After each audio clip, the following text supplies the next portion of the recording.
Well, turns out our hot water tank is leaking. Luckily, this is not my first venture here. This is my third. So, burr. It was pretty chilly, but you're only in there for a couple minutes, so it's not like you need a coat. It's like I've never seen nature before.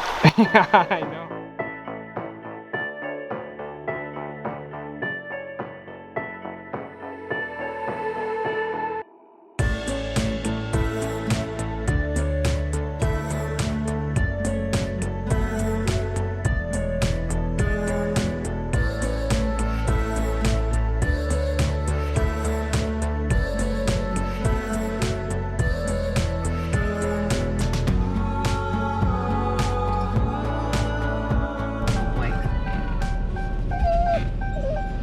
Don't mind the dinging.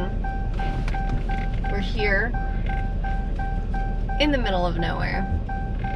Sometimes I don't know what I do when I just look at places to go. It was a pretty drive, but we're literally in the middle of nowhere. Well, we have another leak. Mel said there was no water pressure after we got here, and I turned on the water, so I knew there was pressure. Well, turns out our hot water tank is leaking. Luckily, this is not my first venture here. This is my third with these crappy fittings. I don't think we hit any bumps, so that must have already happened, but we must have hit something. The hot water tank popped or bounced, and that lovely crack happened.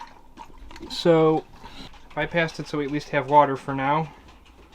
And luckily, I've amassed all the tools to continue to fix this for the next owner. So here goes another one. Problem, this black nozzle is the replacement. That's where it should be sitting. Look how high this white one sits. As Mel noticed, the other one's dripping water, so that one's going too. So we are headed to the Clouder Sport ice mine. It was just something that when I looked up things to do in the area had popped up. So I'm gonna go check that out. Last night was fun. It was a 4-hour drive in.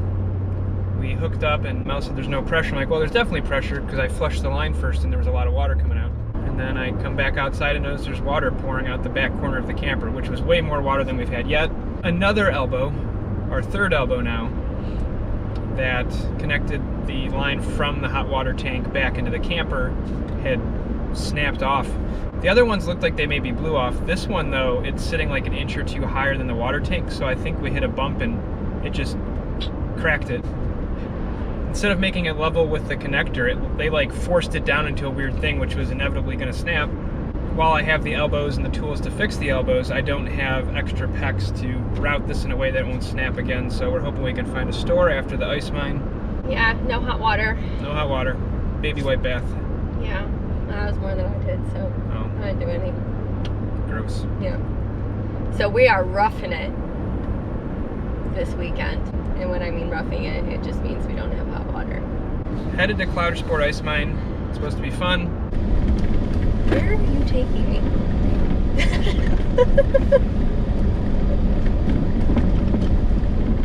September. By the time the end of fall hits, there is no ice left in the ground, and there will be none in here throughout the whole entire winter. And then the following spring, it actually requires temperatures outside to start to warm up. Warmer temperatures outside create ice formation in the ground. Opposite what you think. I'll explain more of that once we go inside though. It was discovered by a man named Bill O'Neill back in the 1890s.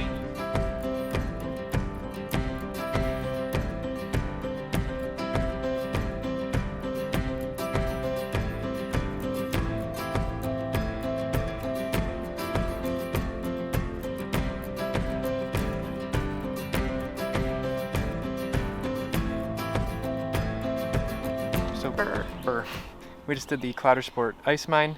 It was $10 per person. It was you pretty much walk into a shack. It's very short, but it was cool to see. Yeah. The gist of it is that during the winter there's pockets underground that store a bunch of cold air, and then when summer or spring hits specifically, as he described, it's like opening your front door and all the cold air running out from your air conditioner. When spring hits, the ground starts to heat up, which forces the cold air out. So as it comes out the mine, everything starts to freeze up. And then by the end of summer, essentially, the ice all melts back down. And since there's now pockets of warm air down there, it can't keep reforming. and then winter happens and it starts all over again. So it's pretty cool to see. It's just a little, yeah, maybe. Yeah, he said we missed the point where it was bigger and kind of Actually more kind of engulfing. Out of the area, but It was 45 degrees in there. It was pretty chilly, but you're only in there for a couple minutes, so it's not like you need a coat. It's cool. Something to do. So I think I got it patched up. We went to the local Ace. They had almost everything we needed, and they were kind enough to cut some pecs for us because they were out. But I made this funky elbow here because it's the only way I could get around it breaking. If you can see the blue back there, it's starting to do the same, but I ran out of connectors and they didn't have more there. It's janky, but you know what? The water's back on and the kitchen's not flooding, so it works. We'll see if this holds, and then my plan is to order some additional parts, which they didn't have in stock, so I can fix the blue, because it's definitely going to break. Coming from you. Coming to you. Damn it. Anytime she has any whiskey, one old-fashioned, she's immediately coming through you. Coming from you. Coming to you. Coming to you. Coming. Anyways, it's your daily passing through. Your daily tummy rumble. Anyways, we are in a little town called Roulette, Pennsylvania. I didn't really plan this one very well because we're kind of far away from everything.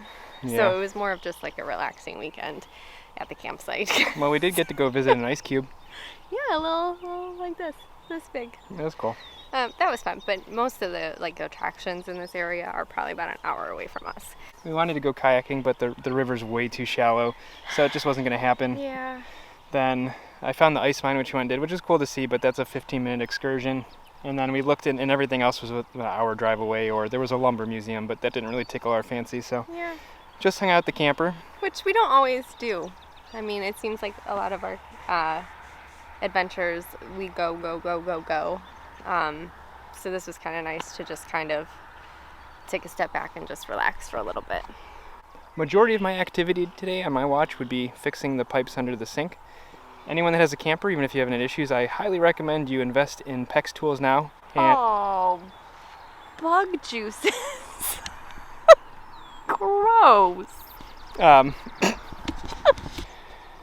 Get the PEX tools, get stuff to cut, get a couple feet of red and blue, just keep them in your truck. Get the elbows. Look under your sink, under your kitchen sink, your bathroom sink, pretty much anywhere there's water access. Just take a look what there is and have a couple of those on hand.